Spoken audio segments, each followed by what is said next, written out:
Word of your bravery spread around base quickly, although that wasn't the word you would really choose to describe it. You avoided Poe, and although you were going to have to see him again at some point to go over flight schematics before you left, you figured that could wait until another day. That day, you took the time to make your way down to the medbay, although you didn't exactly know what you were really doing there. You suppose they just wanted to make sure you were in peak physical condition, although there was really no concern that you were in anything but. You definitely weren't pregnant, if that's what they were worried about, and aside from that, you'd always been in more or less good health. And so you sat in a room in a medway on a long bed, waiting for some kind of medical personnel to show up, kicking your feet back and forth over the edge. The bed itself was made out of some coarse green fabric with a thin, flimsy sheet pulled over it, and overall didn't seem very comfortable. Everything in the room was white, from the floors to the ceilings to the cabinets that lined a small metal sink, which, of course, drew your attention to every stray spot or stain or speck of dirt that resided on its surface. You knew that the base had never really focused on cleanliness, but you felt that at least they could have made more of an effort in this room. Surely? Idly, you scoot backwards so that you can look down at the floor past your feet and try to pick up the streaks of dirt on the floor. Of course, it was entirely possible that some people didn't wipe their shoes when they walked in, but you couldn't help but wonder how much of it was blood that had dripped and hardened and dried onto the surface of the tiles until it no longer looked a crimson red, but was now a diminished, dusty brown that could easily just be mistaken for dirt. You hear your name as the door opens up a crack, and your ears immediately perk up at attention, although the doctor waits for a moment before opening the door fully. She's looking down at something written on a clipboard, and you impatiently kick your feet in the air as she hovers in the doorway. The room was making you uncomfortable, and you wanted to get out of there as soon as possible so you could take a shower and wash away what may have been dried blood particles from under the soles of your boots. "Hi, I'm Dr. Quayle," she says, and you can immediately tell from her accent that she's from Coruscant. She has the longest, sleekest, straightest, jet black hair that you've ever seen, held back behind her in a simple ponytail. It trailed all the way down her back, just past the edge of her butt, and you hoped that she would at least tie that thing back a little better when she was working on patients. The last thing you wanted was a long black hair sticking out of a surgical suture. "Hi, I'm..." You realize that she's already said your name, and so you just shut your mouth and shake your head. "Never mind." "Distracted?" she asks, and you arch an eyebrow as you purse your lips together. Not that you didn't trust doctors, but, well, you didn't really trust doctors. Next thing you knew, she was going to say that your less than adequate social cues were a sign of some sort of degenerative mental disease, and she was going to forbid you from going on this mission. You couldn't let that happen. "General Organa wanted me to come here," you tell her as she comes into the room and sets the clipboard down on a counter next to the sink. "Yes, I got her note," she says as she rummages around for something in a drawer. "She wanted me to make sure that you had another BC regulator implant inserted." You throw your head back and laugh, a hearty, genuine laugh that comes from your diaphragm, and you laugh so hard that your eyes are almost brimming with tears by the time you stop. She just watches you with one hand on her hip and one eyebrow arched, waiting for you to control yourself. "Have you had one of these installed previously?" "Yes," you tell her, wiping at the corner of your lip with the edge of your thumb. "That's how I got pregnant with my son." "I see." She purses her lips and looks down at whatever is written. "What have you been using in the meantime, then?" You scratch at your nose with the back of one hand, trying to think. "Well, when I first got back, they removed it and just gave me a bunch of injections that I had to keep getting every 6 months, but then after a while, I just sort of, I don't know, stopped."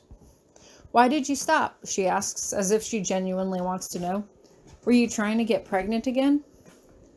"I wasn't having sex," you tell her as plainly as you can manage. You may not have known much about birth control in general, but you did know that you couldn't get pregnant without having sex. It wasn't as though the Force could just flat out stick a fetus in your womb, could it? "Well," the doctor says as she straightens her shoulders, I'm sure your previous doctor encouraged you to continue to stay on the injections even if you weren't sexually active. It's important to keep the hormone levels in your body consistent. Sure thing, you say quickly. You didn't want to be here any longer than you had to be, and you weren't quick to get a lecture on what you could have done. Your academia had a small medical facility, but it wasn't actually equipped with doctors who really knew what they were doing. They did the best with what they had, sure, and could provide you with something if you needed it, but they didn't exactly go above and beyond to provide you with the latest and greatest in medical care. Are you comfortable getting the BC regulator implant reinserted? She asks, and you just shrug before you nod your head reluctantly. If you're worried about it failing again, I wouldn't be, she explains. The technology that we have in medical care gets better every year, and this model is less likely to fail than the previous version you had installed before, and is much more effective than the injections you had been receiving. I don't think outdated technology is the reason why it failed the last time, you mutter under your breath. No matter what injections they gave you or what technological mechanisms they installed in your body, they weren't going to be completely force-proof. But then again, she probably didn't know that. Now, there are going to be a few side effects, Dr. Quayle continues. There's going to be a welt at the injection site, but that should heal within a few days and will give you a topical agent in order to help reduce the swelling. But the area will be sensitive and you'll probably feel some pain there. She glances back at the clipboard, and you can't imagine what's written there that's so fucking fascinating. Now, there's also the possibility that you're going to feel nauseous over the next few days, and it's not all unusual to experience swings between extreme cravings and not feeling hungry at all. It's going to take some time for the hormones to readjust in your system, so be prepared to feel cranky or irritable while... Cranky? Irritable? You shake your head as you roll your eyes. Just stick it in me. She arches an eyebrow. She shakes her head, but you don't really need her judgment right now. Hey, you got orders from the general herself, right? She wants it in, it's going in, so the side effects don't really matter. You're just wasting your time. You shake your head. Let's just get this over with. Fine by me, she says, and she walks out of the room for a moment, leaving the door open. You start to wonder where she was going and if you should have followed her out when she reemerges a minute later, followed by a silver humanoid medical droid. It didn't even turn to look at you as it pushed a tray of tools out in front of it. Lie down and take off your pants, she tells you, and you blow air out through your nose as you did what she said in the opposite order, taking off your pants and tossing them onto the possibly blood-stained floor before you lay down on the flimsy sheet, trying to keep your bare buttocks as centered on as much of the sheet as possible. Not that you were 100% certain that the sheet itself was clean, but it was probably a lot cleaner than the fabric of the bed, which had probably never been changed or washed since it was installed in that room. Right or left? The doctor asks, hovering above you, and you look down at yourself. It had been on your left side before, and although it had failed, you still felt it had probably less to do with the technology and more to do with the force, so it didn't really matter which side it was installed on. Left, you say as you rub the left side of your thigh where it had been previously. You look up at her to make sure she's watching you rub the spot where you want it installed, making sure that she was looking at your left and not her left. Not that it really mattered, but if she was giving you the choice, you didn't want her to make a mistake. Not that you didn't trust her, but you didn't like doctors. Or the fact that her hair was that long and flowing freely behind her while she was about to carve into your tender flesh. She pulls on a pair of rubber gloves from out a drawer and comes around to the other side of the bed while the droid steps up beside the tray, hovering above you like a giant metal exoskeleton. You say, turning back to her as you ignore the droid. My previous clinic didn't exactly have a lot of droids. We just had a human doctor do everything. Is he, going to do everything? Yep, the doctor replies, and you weren't really sure whether to ask whether that was a good thing or not. You want to ask if its robotic hands are at least clean, but you didn't want to insult the thing and have it stick a scalpel straight through your leg in rebuke. Now, the doctor says as she spreads some thick, mucus yellow, foul-smelling cream over the area that you indicated earlier. This is a topical numbing agent. It's going to reduce some of the pain while he operates, but it's still probably going to hurt a fair bit. You're probably not going to feel the incision, but you will feel the implant being inserted. Great, you huff through your nose, and for some reason you feel like you're about to give birth all over again as she positions your legs at a wide angle. Do you meditate? The doctor asks. Sometimes it helps people who meditate to find their happy place and go there. Your happy place was out of this room, as far away from this part of the base as you could possibly get, but you don't tell her that. Or some people like to talk. Would you prefer to talk? Sure, you tell her as you see the robot pick up a small scalpel. Let's talk. The doctor watches him, but takes a few steps back towards the head of the bed, so you crane your neck over to look at her and not what the droid is doing. Nevertheless, you hear him emit a short beep, so you turn to look at him, and that's when you feel the doctor stick a syringe into the side of your hip. You cry out and throw your head back into the bump of the headrest in the bed, grimacing in pain. What the fuck was that for? Numbing agent, she explains, so you won't kick. You can feel a strange tingling sensation through your leg almost instantly, and you grimace as you watch the robot get closer and closer to your skin with that scalpel. You hope none of that weird goop on your leg would wind up inside you. Up at me, the doctor says, tilting your chin upwards as she guides your face up to look at her, and you swore that if she touched your face again that you were literally going to bite her hand off. So, you want to talk? Let's talk, you say. Does General Organa usually ask you to stick BC regulator implants in people on the regular, or is this a first for you? She just smiles good-naturedly. I think you know that I'm unable to discuss the confidentiality. Right, you say. You snuck a peek down at yourself and quickly look back up, not liking what you saw. At least you didn't feel anything right then, and you quickly kept yourself talking to get your heart rate under control. You know, I know all about confidentiality. I was an interpreter for quite a while. Had to keep our mouths shut about everything. You feel a tightening inside of your leg, and you screw your face up in pain as you let out a long exhale through your mouth. Except, you know, when we didn't, around each other, then we talked about fucking everything. You doctors are the same way, right? You've got your favorite patients and your not-so-favorites. You probably talk about everyone once they're out of earshot, huh? The doctor says, but she looks more invested in what the droid is doing than anything you have to say. You know that's probably a good thing, but you can't help but be irked by it nonetheless. Just makes me wonder, you say loudly, what you'll say about me when I'm out of here. Going to tell people that I had a BC regulator implant installed before heading off on a top-secret mission? That's... You grimace. I'm sure... You squirm. Going to be a hot... You let out a deep breath as your voice sounds squeezed as you finish your sentence. Topic of conversation.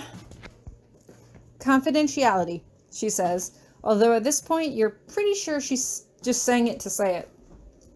You're not sure why she asked if you want to talk when you were the one saying everything, so you just closed your eyes and tried to meditate.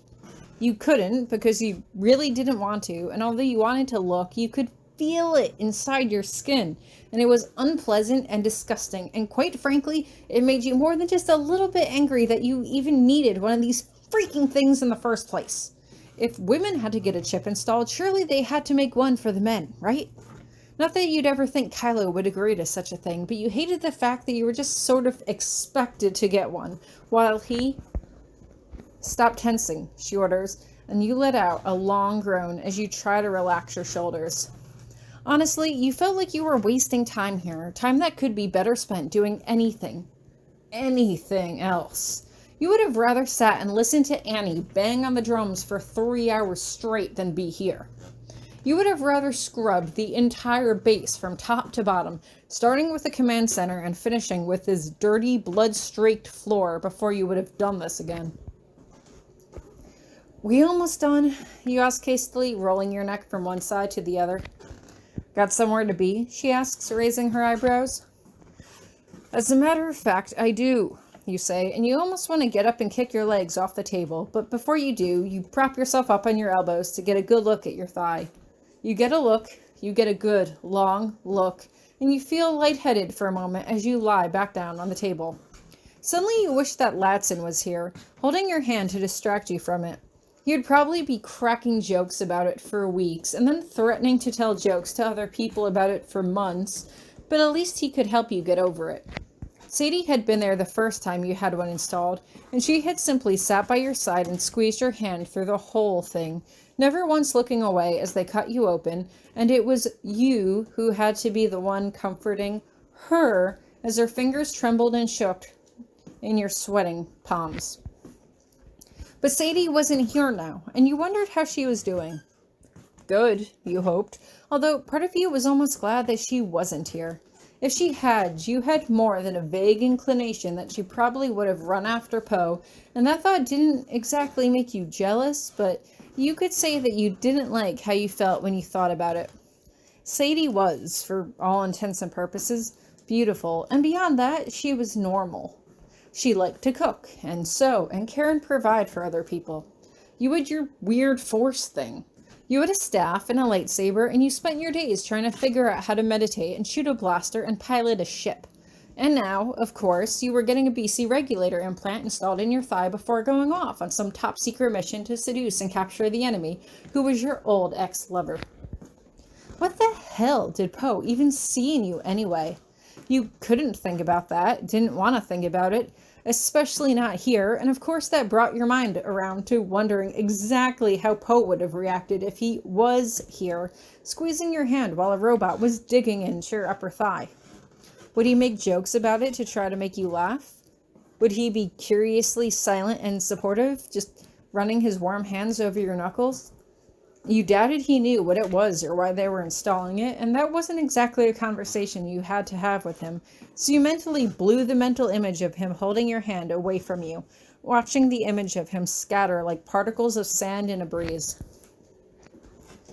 Whatever. It was like you had told him before. You had yourself, and that was enough. If anything, you had kissed him and then run away. He hadn't tried to stop you. He hadn't run after you. Part of you didn't know if that was because he had to get back inside for Leia's debriefing, or if he just thought that you could use your space, or if maybe he thought that you thought that kissing him had been a mistake. Part of you thought it was, no, knew it was. But another part of you didn't exactly care. It was too much, too confusing, too overwhelming, and the feeling of mechanical tools rummaging around inside your leg was just making you uncomfortable and frustrated and angry, and no amount of raised force training or meditating was helping the pain go away. So you decided to focus on it. Focus on the pain, focus on the discomfort, and let that fuel you. You felt your fingertips starting to itch, and for some reason, you wanted to fight someone, anyone, do anything you could to release this strained, tense sensation as the muscles in your upper arms begged for release. You weren't quite sure what exactly was happening, but suddenly you hated feeling this way, hated the uncertainty, hating the lack of control, and almost none of it had to do with Kylo Ren. You didn't know what was going to happen when you stepped foot on that base, but worse, you didn't know what would happen when you got back. You felt a sharp jolt of sensation suddenly, a brief tug, and instead of pulling away from it, you try to center yourself on the painful, throbbing sensation. Did Poe like you? Did he not like you? And why the fuck did you care? For a brief moment, you regretted it, regretting everything. Regretted meeting him, and Kylo, and Bee, and Sadie, and everything that had ever happened in the span of your short, miserable existence. Maybe if your mother hadn't died, and your father hadn't been a miserable, drunken shit, you wouldn't have had to put up with all of this in the first place. You scoff to yourself as you exhale a deep breath and close your eyes. That was weird. It was a weird thing to say, a weird thing to think, and utterly bizarre in the fact that you had never actually really thought that way before. What the hell was happening to you? Part of you wanted to blame it on whatever drug she had kicked into your system, stirring up unpleasant thoughts that had no business being in your brain. You weren't sure, but you could still feel the anger running through you, making your blood thick. You could feel your resentment, making you twitchy, making you aggressive, and you were focusing on your pain in order to help bolster these feelings, letting them simmer underneath your skin. Maybe this was a mistake. Maybe you shouldn't do this after all. You had trained so hard and learned so much, but if you couldn't even control your ire when you were getting something jammed underneath your skin, how were you going to be able to handle Kylo Ren? You could do this. you told yourself, and as an image of Poe flashed in the back of your mind, it suddenly helped make everything a heck of a lot clearer. You were attracted to him, yes, but it wasn't that simple. He had overwhelming confidence in you. He always had overwhelming confidence in you, it seemed, from the day he had very first met you. You had knocked him out, and yet he had given you that night to pack and figure things out. You wouldn't have done that. If the situation had been reversed, you would have fully expected him to run off under the cover of darkness, and you would have spent the whole night camped outside, lying in wait for his inevitable betrayal. But no, Poe saw the best in you, even though that was probably because he saw the best in people in general, and before you knew it, your anger had dissipated as quickly as it had flared up, and you were left with this stunning sense of clarity that you only usually achieved while you were meditating. You never doubted yourself when you were around him, and you always felt like your best self when he was sitting right beside you. Even when you felt unsure or nervous while you were piloting, he was always giving you his support and talked you through it, so you felt like you knew what you were doing. Felt like you were in control, even when you didn't really know what was going on. And right now, you didn't really know what was going on. You didn't know what you were getting into, and you were just starting to be afraid that you couldn't do this yourself after all.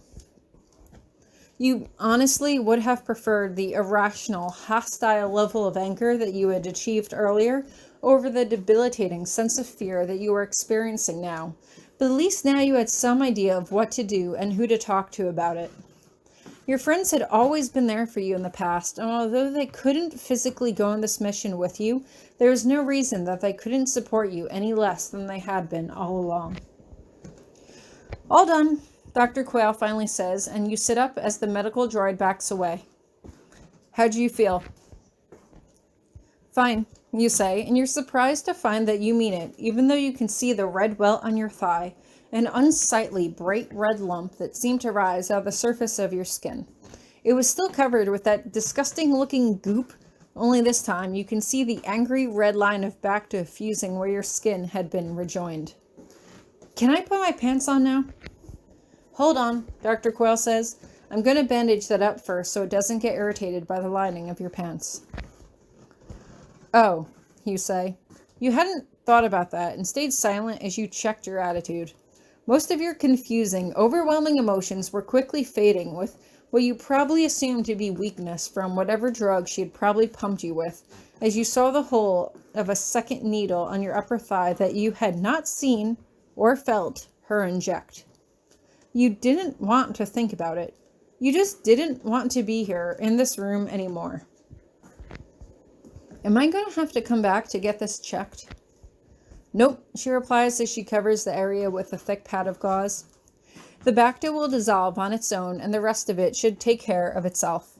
The swelling will be gone in a few days, although the redness might last a bit longer. It's normal to feel sensitivity or soreness in the area. That should go away on its own, but if after a few days it feels hot to the touch, come see me, especially if it starts to pus. You can't help but let your jaw drop in distaste as you look away, imagining that yellow goop seething out of the ends of your incision. The whole mental image was just too gross for words, and you didn't want to think about it anymore. In fact, you didn't want to think about the fact that you had a BC regulator implant in your thigh ever again. It was there now, and hopefully it would heal up before you went out on your mission, so that would be one less thing you had to worry about. The droid began spraying something as you headed out of the medbay, and secretly you hoped that everything that had transpired in that room would remain confidential. You had no way of knowing for sure, of course, but you sure as hell hoped so. You knew that people had learned that you were going in to help capture Kylo Ren, but you didn't know, or think they knew, what exactly that entailed. Maybe they assumed it, you sure would have, but you couldn't concern yourself with what other people were thinking. In either case, as long as you did your job well, it was hardly their business. As long as you captured Kylo Ren alive with minimal risk to you and everyone else, then your methods didn't matter. The only thing that mattered was that you got the job done with minimal risk to you and everyone else.